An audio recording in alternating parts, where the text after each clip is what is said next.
So Train to Busan was a movie that came out in 2016 that managed to garner quite a lot of international traction, funnily enough kind of like another train movie from Korea, and it also got a relatively good reception. Firstly, do I think Train to Busan is overrated? Well, yes.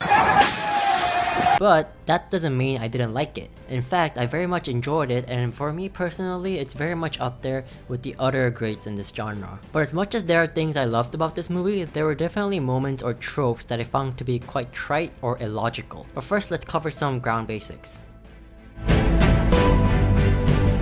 The plot of this movie is fairly simple. A caring but neglectful father, played by Gong-yoo, decides to fulfill his daughter's wish for her birthday to visit her mother, who is away due to the parents' separation in their relationship. Although reluctant at first, the father eventually acquiesces to take her there by, you guessed it, a train to Busan. For me personally, I really enjoyed the first act of the movie. The movie does a good job introducing the main protagonist without dwelling too long on it. In a matter of a few minutes, we understand that he's not the most selfless guy out there, he's divorced, and he has a daughter who he can't really tend to due to his work, despite very clearly caring about her. The movie then uses the events that surround the protagonist to basically consolidate these character traits of his. I enjoyed how it's very evident that this guy is sort of a dick, but he isn't established to be one that's over-exaggeratedly an asshole. No. That trait instead goes to this buffoon. This is the part where I'm a bit disappointed in how they decided to create this literal villain of the movie. Okay, so these two guys are basically sort of the only two dicks in this movie, not counting the extras of course, but one of them is so much better realized than the other. Gong-yoo's character is selfless, but he is realistically selfless. Now what I mean by this is that he's still written as a human, as he shows clear signs of empathy, shown through his love for his daughter. He's also selfless in a way where he puts his daughter and his own well-being above others. I mean, why wouldn't he? A family should always come first instead of complete strangers you've just met. The only time where he showed a hint of movie trope assholery was when he attempted to close the door on Ma Dong-seok and his pregnant wife Chung Yumi, but even then it's set up where he was basically peer pressured by the screaming passengers in the back shouting at him to close the door. This guy on the other hand is so conspicuously an asshole it hurts. I wanted to give this guy the benefit of the doubt at first, that maybe this zombie outbreak just made him go absolutely mental, where he just broke, and I'm sure this was what the movie was trying to go for. But he is just infested, no pun intended,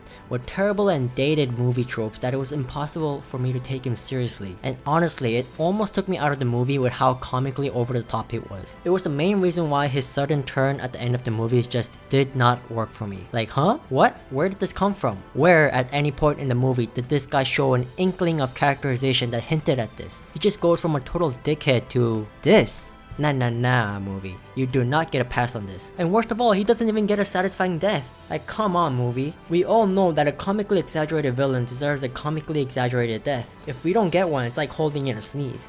Anyways, at the end of the day, all I'm saying is I feel like the writers didn't spend nearly enough time and care to flesh out this character to be more than just the guy that we should hate. I just think that in 2016, if you're going to have a villain, they should be more rounded as a character. But luckily for this movie, they basically redeemed themselves by introducing us to him.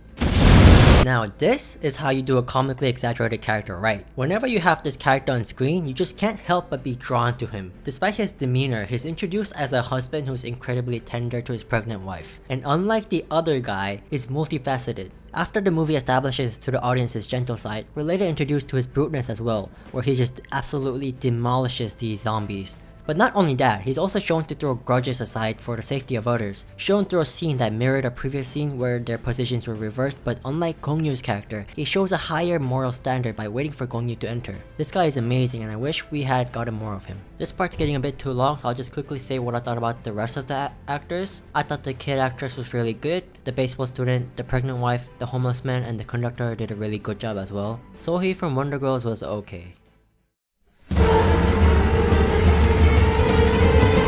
You can argue that this movie has a couple of underlying themes and motifs, like how mankind's hubris can be their own demise. This is corroborated by the fact that the whole infestation was precipitated by a plan that got a green light from Gong-yoo's company. Not only that, but a lot of the deaths in this movie are caused by healthy humans, like the passengers refusing to let the survivors in, or how their decisions to lock the survivors in the other room cut away their own escape, and of course all the death caused by the douchebag.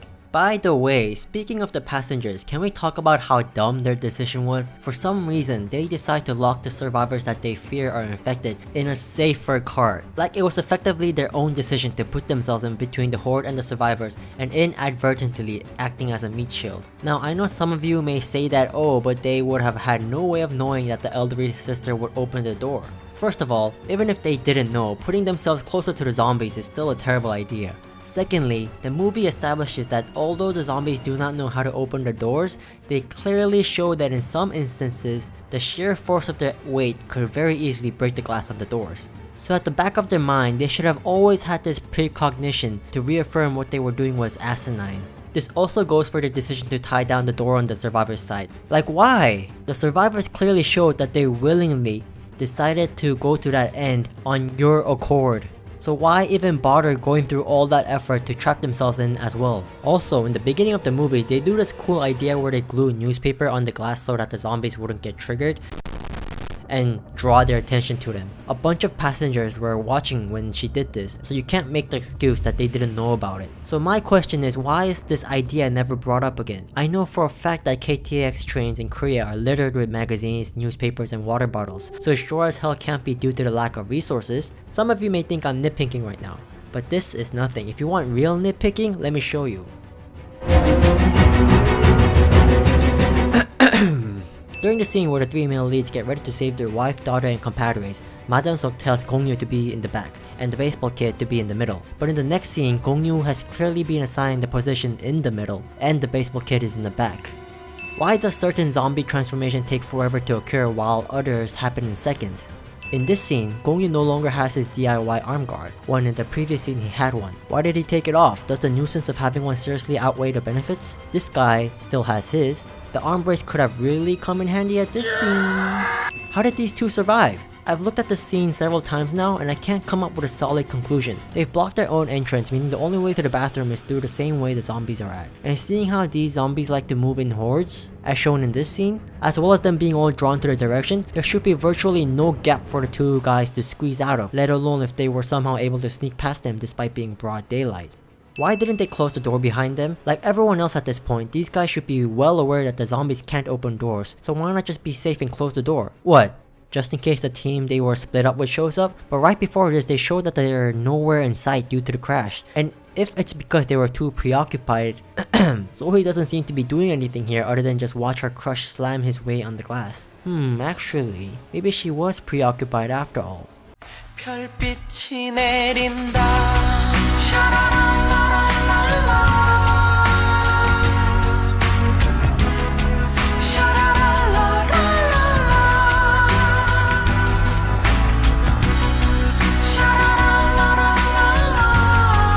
This rude boy twists and sprains his ankle on the train track, but a few moments later he's full on running without trouble. You don't recover from a sprain that quickly, folks.